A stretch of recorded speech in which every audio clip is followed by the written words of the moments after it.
Hello, जय हिंद, नमस्कार। मैं अमर कुमार स्वागत करता हूं आपको आपके अपने यूट्यूब चैनल अमर स्टडी मित्र में। तो बच्चों, हम लोग जो है जीएस सुधा बुक को पढ़ रहे थे और वर्ल्ड ज्योग्राफी को हम लोगों ने स्टार्ट किया था। उसी के संदर्भ में हम लोगों ने पिछली कुछ कक्षाएं जो है अच्छे से हम लोगों ने रीड किया। जो क्या था, खगोलकी के बारे में था, यानी कि ब्रह्मांड के बारे में हम लोगों ने अच्छे से डिस्कशन किया। सभी ग्रहों के बारे में पढ़ा, अपनी पृथ्वी के बारे में पढ़ा। तो उसी को आगे बढ़ाते हुए जो हमारा आज का ये टॉपिक है, आज का टॉपिक है पृथ्वी की गतियाँ। पृथ्वी की गतियाँ, आज ये हमारा ये टॉपिक है पृथ्वी की गतियाँ। आज हम लोग पृथ्वी की गतियों के बारे में अच्छे से एकदम एग्जैक्ट तरीके से स्टडी करेंगे, ठीक है। अगर आप लोग यूपी पुलिस की, एसएससी जीडी की, रेलवे की, कांस्टेबल, एसआई या किसी भी एग्ज़ाम की तैयारी कर रहे हैं जिसमें जीके जीएस पूछा जाता है, तो आप बहुत सही प्लेटफार्म पर आए हैं, बहुत सही जगह पर आए हैं। आप लोगों को मैं जीएस सुधा बुक का जो जीएस का निचोड़ है, इसमें पूरा मैं इसको स्टडी करा रहा हूँ, इसका रिवीजन करा रहा हूँ। तो आप लोग मेरे साथ जुड़ सकते हैं, मेरे टेलीग्राम चैनल से जुड़ सकते हैं, यूट्यूब चैनल को सब्सक्राइब कर सकते हैं, ठीक है। तो आइए स्टार्ट करते हैं। और हाँ, जिसको टेलीग्राम से जुड़ना हो, डिस्क्रिप्शन बॉक्स में टेलीग्राम का लिंक है, साथ में नंबर भी दिया गया है, व्हाट्सअप नंबर। अगर आप लोगों को कोई दिक्कत हो, कोई क्यूरी हो किसी चीज़ से, तो उससे आप लोग जुड़कर अपनी क्यूरी को साझा कर सकते हैं, ठीक है। आइए स्टार्ट करते हैं हमारा क्लास। तो पृथ्वी की गतियाँ। तो पृथ्वी सौर मंडल का एक ग्रह है, इसकी दो गतियाँ हैं। जैसा कि हम लोगों ने पिछली कक्षा में पढ़ा था, तो पृथ्वी एकमात्र ही सौरमंडल का ग्रह है जिस पे जीवन संभव है, और पृथ्वी वही ग्रह है जिस पर हम लोग रह रहे हैं। ऐसा मत सोचिए पृथ्वी कोई दूसरा ग्रह है, पृथ्वी वही ग्रह है जिस पे हम लोग रह रहे हैं। और इसकी जो है दो गतियां हैं, दो गतियां, एक परिक्रमण गति जिसको वार्षिक गति कहते हैं या वार्षिक गति, और दूसरा है परिभ्रमण गति या घूर्णन गति। परिक्रमण गति यानी कि वार्षिक गति, और परिभ्रमण गति यानी कि घूर्णन गति। कोई भी ग्रह है, तो पृथ्वी ही नहीं अपितु हमारे सौरमंडल में जो 8 ग्रह और भी हैं, जो 7 ग्रह और हैं, पृथ्वी को लेकर कितने हुए, 8 हुए। तो वे सभी भी जो है क्या करते हैं, दो तरह की गतियाँ करते हैं। एक परिक्रमण गति करते हैं और एक परिभ्रमण। परिक्रमण और परिभ्रमण में कभी कभी कुछ लोगों को कन्फ्यूजन होता है। तो जैसे आप लोग जाते हैं कहीं पर, मंदिर में जाते हैं, तो होता नहीं है कि आज हम मंदिर की परिक्रमा करेंगे। परिक्रमा का मतलब होता है, परिक्रमण का मतलब होता है उसके चारों तरफ से वृत्ति कक्षा में घूमना, ठीक है। इसको कहते हैं परिक्रमण गति। तो इसको याद रखिएगा, परिक्रमा करने जा रहे हो तो यानी कि उसके चारों ओर घूमोगे। और परिभ्रमण जो होता है, लट्टू देखते हैं, घूर्णन गति, तो उसको परिभ्रमण कहते हैं, ठीक है। तो इसको आप लोग समझिएगा। आइए स्टार्ट करते हैं, देखते हैं क्या दिया गया है। तो पृथ्वी सूर्य के चारों ओर एक दीर्घवृत्तीय मार्ग पर लगभग 365 दिन 6 घंटे में एक चक्कर पूरा करती है। यानी कि दीर्घवृत्तीय मार्ग पर लगभग 365 दिन और 6 घंटे में एक चक्कर पूरा होता। अगर यहाँ से चलना स्टार्ट करती है पृथ्वी, तो फिर यहाँ से यहाँ तक पहुँचने में उसको 365 दिन 6 घंटे लगता है, ठीक है। पृथ्वी के इस दीर्घवृत्तीय क्या लिया गया, पृथ्वी के इस दीर्घवृत्तीय मार्ग को भूकक्षा कहते हैं, भूकक्षा कहते हैं, इसी मार्ग को भूकक्षा कहते हैं। और इस गति को परिक्रमण गति या वार्षिक गति कहते हैं, ठीक है बच्चों, इतना समझ में आ गया। पृथ्वी 29.8 किलोमीटर प्रति सेकंड की गति से सूर्य का चक्कर लगाती है। यानी कि उसका जो परिक्रमण गति है वो 29.8 किलोमीटर प्रति सेकंड, एक सेकंड में 29.8 किलोमीटर पृथ्वी चक्कर लगाती है, ठीक है। इतना समझ में आ गया होगा। आगे है दूसरी गति, परिभ्रमण गति। अभी इसके कारण से क्या होता है ये भी समझेंगे। परिक्रमण गति के से क्या कारण होते हैं, उसके परिक्रमण गति करने से क्या क्या चेंजेज होते हैं पृथ्वी में, क्या कैसे, और परिभ्रमण से भी, ठीक है। परिभ्रमण या रोटेशन जिसको कहते हैं, या जिसको घूर्णन गति भी कहते हैं। तो इसमें क्या दिया गया है, पृथ्वी सदैव अपने अक्ष पर पश्चिम से पूरब की ओर, पश्चिम से पूरब की ओर, किस तरफ, पश्चिम से पूरब की ओर, पश्चिम से पूरब की ओर, ठीक है, याद रहेगा ना, पश्चिम से पूरब की ओर। वहीं दो ग्रह हैं शुक्र और वरुण, वो पूरब से पश्चिम की ओर परिभ्रमण करते हैं। लेकिन जो पृथ्वी है, पृथ्वी और बाकी 5 ग्रह पृथ्वी के साथ के, ठीक है, वो पश्चिम से पूरब की ओर करते हैं, ठीक है, जिसे पृथ्वी का घूर्णन या परिभ्रमण कहते हैं। घूर्णन या परिभ्रमण कहते हैं। पृथ्वी के परिभ्रमण के कारण दिन व रात होता है। क्या होता है? दिन व रात होता है। इसीलिए इस गति को दैनिक गति भी कहते हैं। कभी कभी क्वेश्चन पूछ लेता है कि दैनिक गति किसे कहते हैं, तो पृथ्वी के परिभ्रमण गति को ही दैनिक गति कहते हैं। इसकी अवधि लगभग 24 घंटा लगता है। 24 घंटे के आसपास एक चक्कर पूरा अपना करती है, ठीक है। पृथ्वी 1670 किलोमीटर प्रति घंटे की गति से अक्ष पर घूमती। लट्टू देखे आप लोग, लट्टू कैसे रहता है? लट्टू इस तरीके से लट्टू रहता है, एक खीला लगा रहता है, तो इस खीले के सहारे पूरा लट्टू घूमता है। ऐसे पृथ्वी भी हमारी लट्टू के समान ही ऐसे घूमती है, ठीक है। तो 1670 किलोमीटर प्रति घंटा 1670 किलोमीटर प्रति घंटे की गति से घूमती है, ठीक है। पृथ्वी के अपने अक्ष पर 23.1/2 डिग्री यानी कि 23.5 डिग्री झुकी हुई है। इसी के कारण दिन व रात की अवधि में अंतर भी होता है, ठीक है। ये हो गया परिभ्रमण गति का मतलब होता है तो उसके फलस्वरूप क्या प्रभाव पड़ता है हमारी पृथ्वी पर। तो परिभ्रमण गति से ही, पृथ्वी के परिभ्रमण गति से ही दिन व रात होता है, ठीक है। इसी नाते इसको दैनिक गति भी कहते हैं, ठीक है। इतना समझ में आ गया। आगे चलते हैं। आगे है ऋतु परिवर्तन। और ऋतु परिवर्तन क्यों होता है? तो परिक्रमण गति के कारण। जो पहली वाली पढ़े थे हम लोगों ने परिक्रमण से, तो परिक्रमण से ऋतु परिवर्तन होता है और परिभ्रमण से दिन व रात होता है, ठीक है। याद रहेगा, परिक्रमण से ऋतु परिवर्तन और परिभ्रमण से दिन और रात, ठीक है। पृथ्वी न केवल अपने अक्ष पर घूमती है बल्कि सूर्य की परिक्रमा भी करती है। अतः पृथ्वी की सूर्य के सापेक्ष स्थितियां बदलती रहती हैं। पृथ्वी के परिक्रमण की मुख्य अवस्थाएं इस तरीके से एक चित्र दिया गया है, इसको समझिएगा। आइए देखते हैं। जैसे कुछ इस तरीके से अवस्थाएं रहती हैं, ठीक है। ऐसा है पृथ्वी की अवस्थाएं। तो 21 जून को, ठीक है, ग्रीष्म शीत, उसके बाद 22 दिसंबर को शीत ग्रीष्म, ठीक है। इस तरीके से मकर रेखा ये है। 21 मार्च को दिन रात बराबर रहता है। 23 सितंबर को दिन रात बराबर रहता है, ठीक। 21 जून को क्या होता है? कर्क रेखा पर दिन होता है। और 22 दिसंबर को क्या होता है? मकर रेखा पर दिन होता है, ठीक है। ये इस तरीके से कुछ स्थितियां हैं, इसको देखिएगा, समझिएगा, ठीक है। याद हो जाएगा इतना। आइए देखते हैं क्या दिया गया है। कर्क संक्रांति क्या है? कर्क संक्रांति तो ये है 21 जून को सूर्य कर्क रेखा पर लंबवत चमकता है। इस स्थिति को कर्क संक्रांति या ग्रीष्म अयनांत कहते हैं। क्या कहते हैं? ग्रीष्म अयनांत। वही जो ऊपर दिखाया गया था। 21 जून को जो है सूर्य कर्क रेखा पर लंबवत रहता है।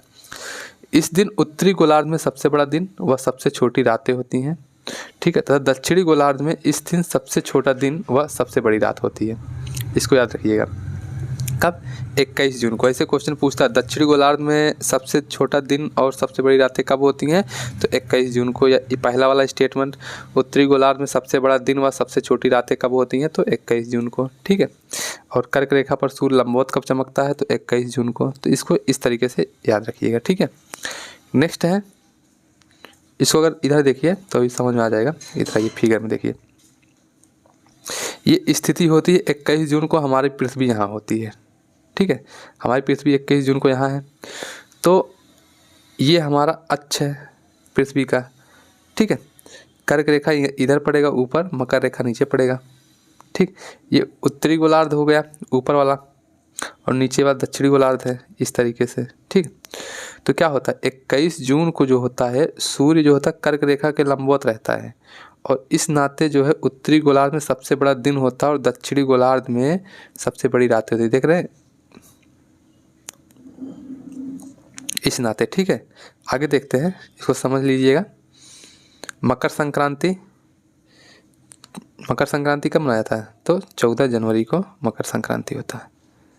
तो ये देखिए 22 दिसंबर को सूर्य मकर रेखा पर लंबवत चमकता है। इस स्थिति को मकर संक्रांति या शीत अयनांत कहते हैं। कब? 22 दिसंबर को। 22 दिसंबर को क्या कहते हैं? मकर संक्रांति कहते हैं या शीत अयनांत कहते हैं, ठीक है। 22 दिसंबर को दक्षिणी गोलार्ध में सबसे बड़ा दिन व सबसे छोटी रात होती है। क्या होता है? सबसे बड़ा दिन होता है और सबसे छोटी रात होती है। कहाँ पर? दक्षिणी गोलार्ध में। और इसी दिन उत्तरी गोलार्ध में सबसे छोटा दिन व सबसे बड़ी रात होती है, ठीक उसके विपरीत, ठीक है। इसको ध्यान रखिएगा। फिर हम लोग देखते हैं विषु। विषु क्या होता है?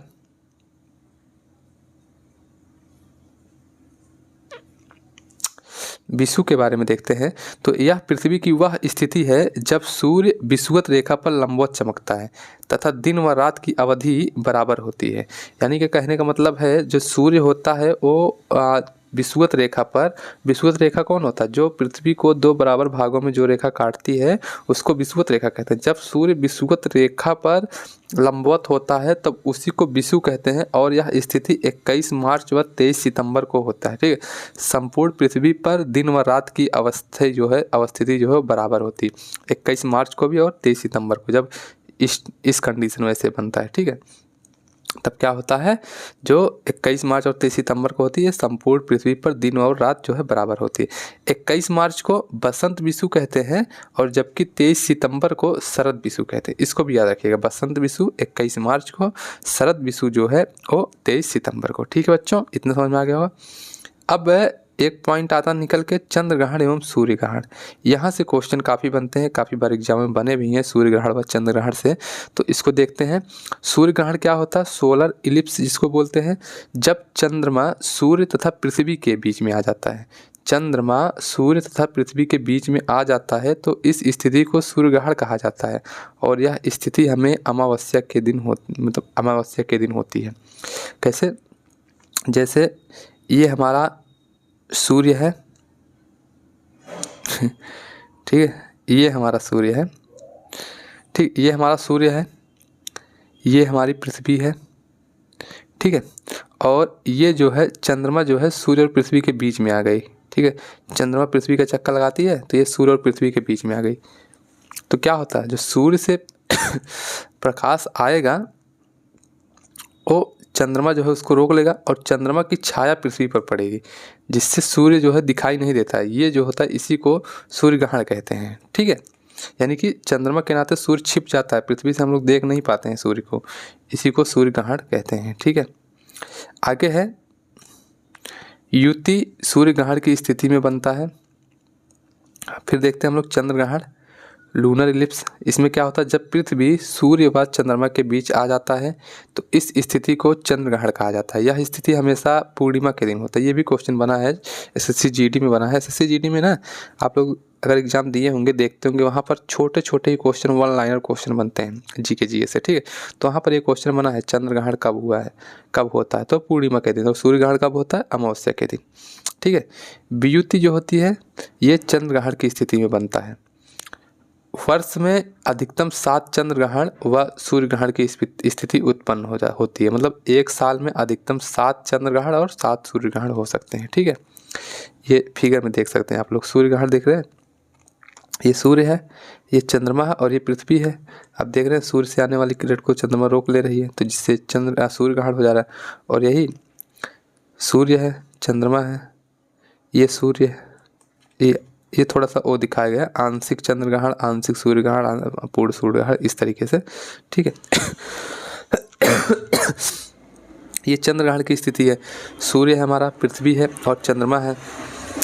देखिए सूर्य तो तारा है, सूर्य के पास अपना प्रकाश होता है, इसमें नाभिक की संलयन की क्रिया होती है तो हाइड्रोजन हीलियम में टूटता है, हीलियम में परिवर्तित होता है, यानी हाइड्रोजन जलता है हीलियम में, तो वही जाकर जो है ऊष्मा बनता है जो सूर्य चमकता है। ठीक है, इसके पास अपनी ऊष्मा होती है, अपनी ऊर्जा होती है, अपना प्रकाश होता है।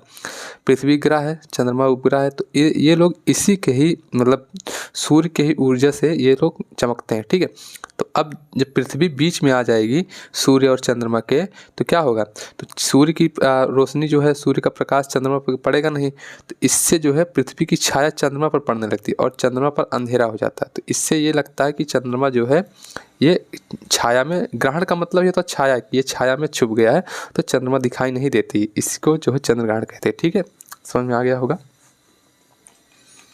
ठीक, आगे बढ़ते हैं।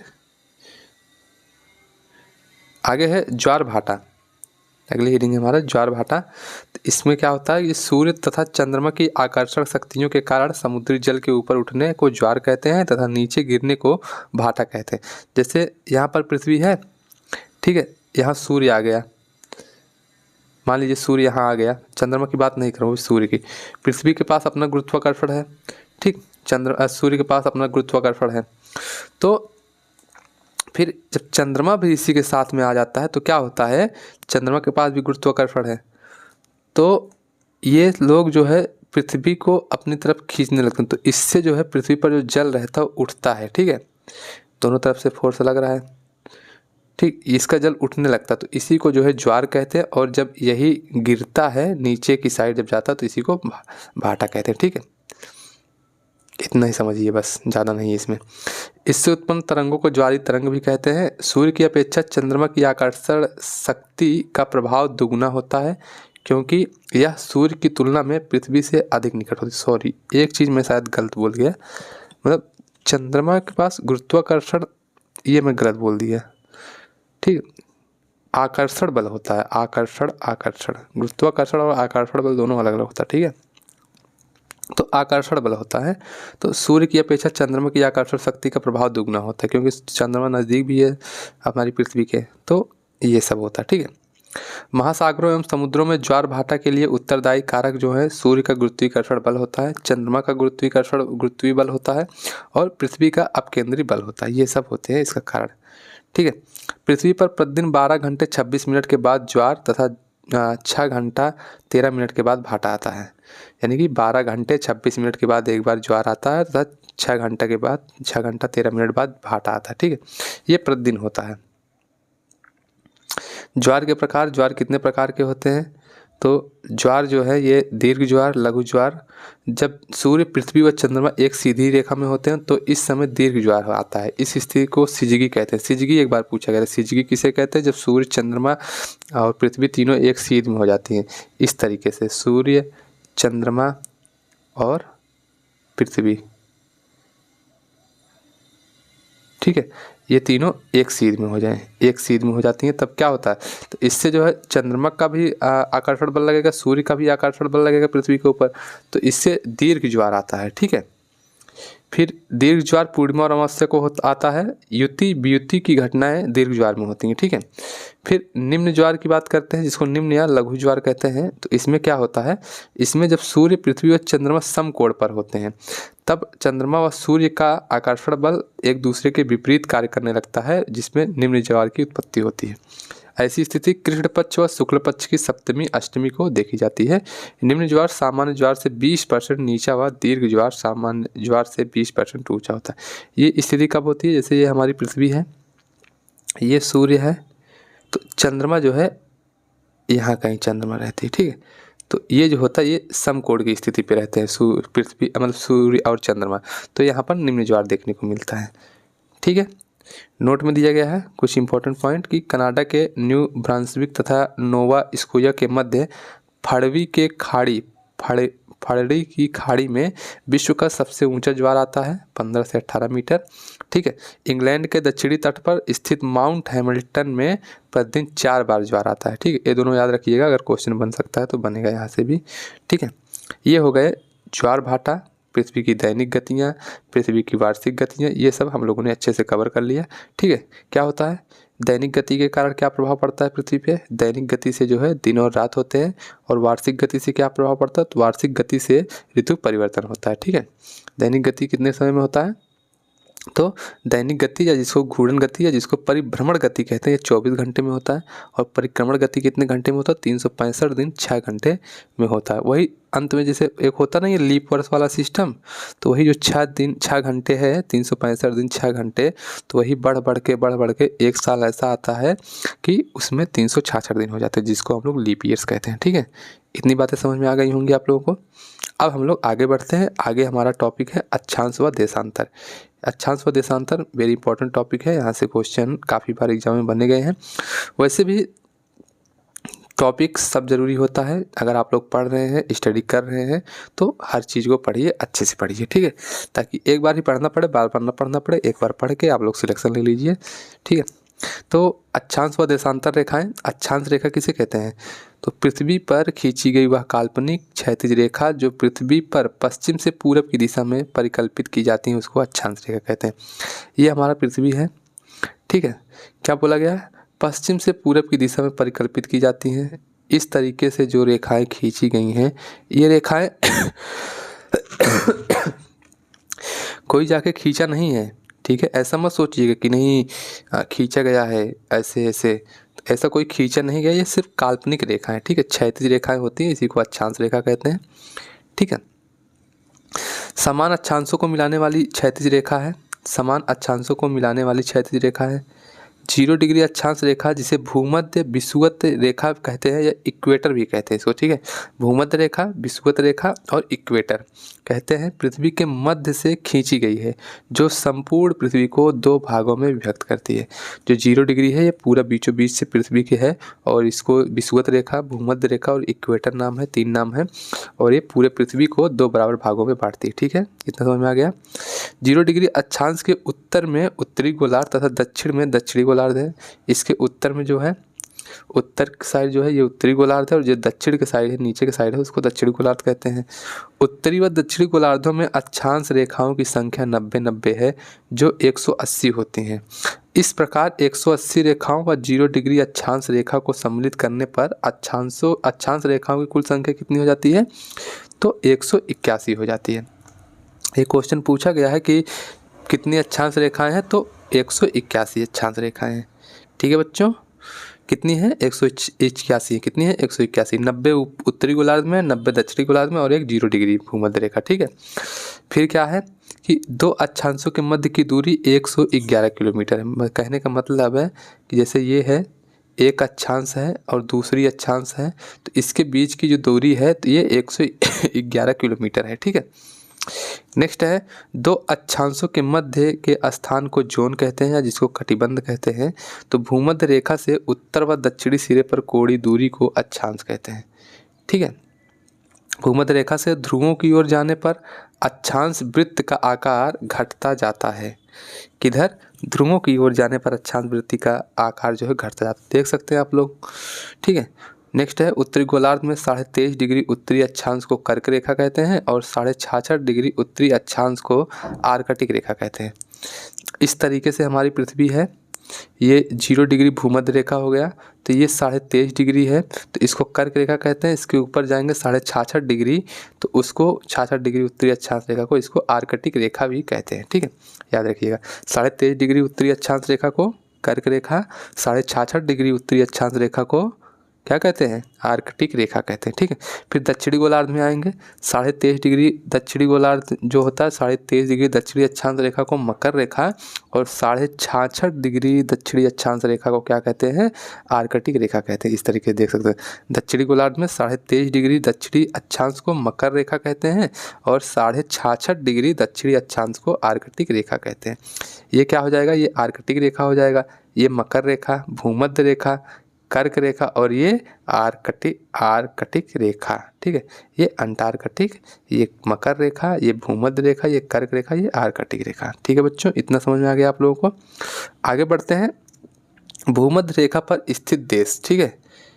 यहाँ तो ऐसे दिया गया है, लेकिन इसको आप लोगों को याद करना पड़ेगा, ठीक है। तो कौन कौन से देश भूमध्य रेखा पर स्थित हैं, तो इसको देखेंगे।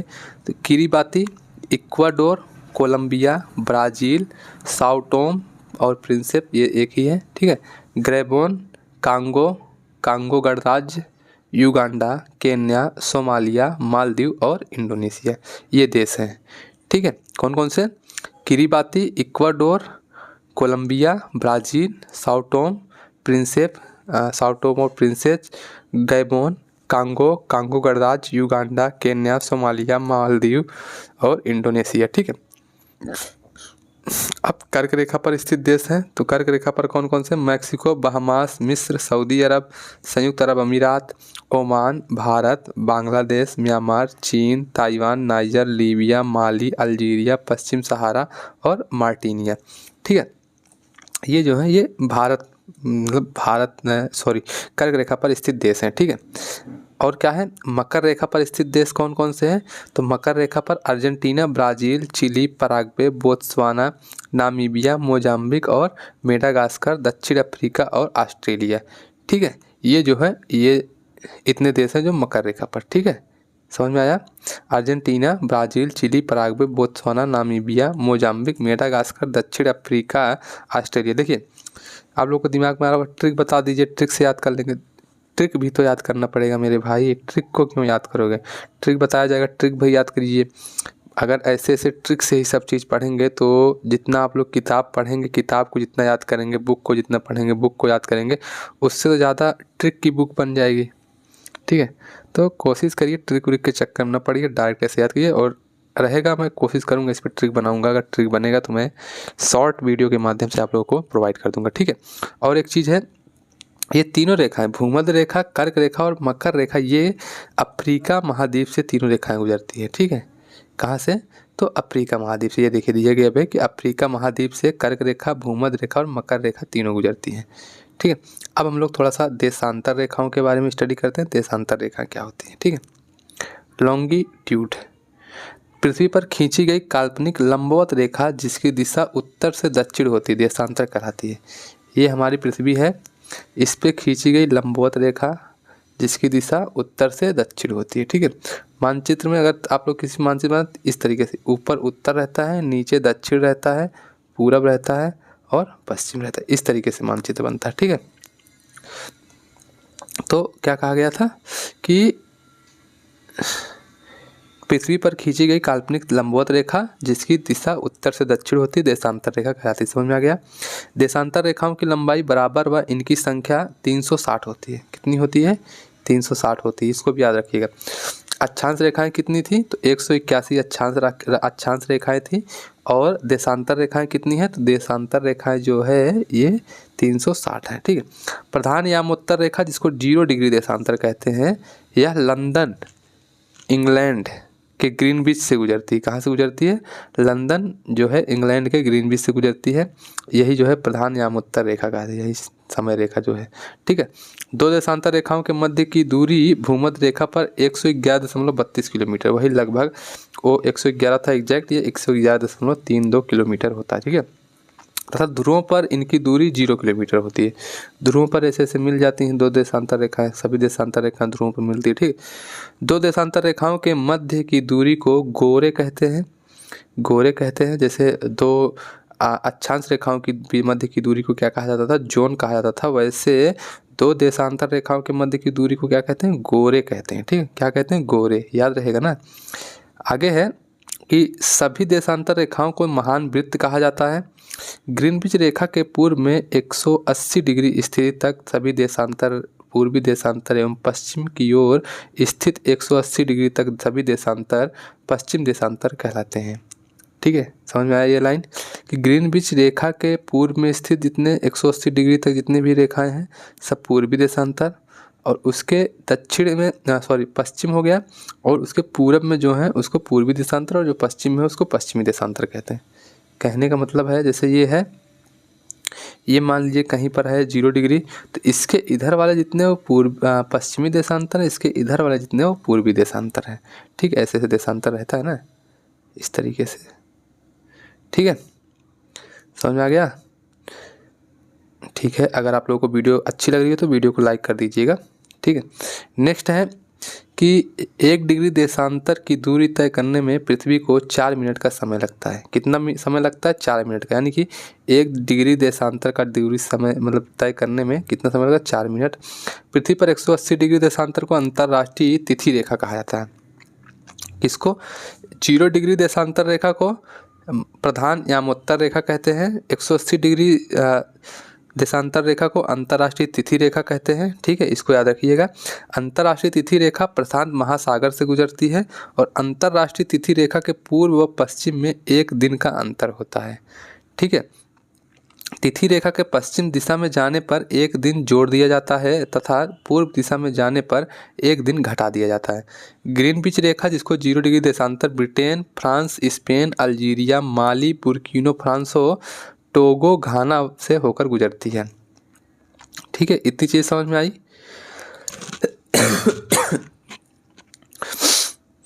फिर अंतर्राष्ट्रीय समय रेखा के बारे में और डीप से देखते हैं क्या क्या दिया गया है।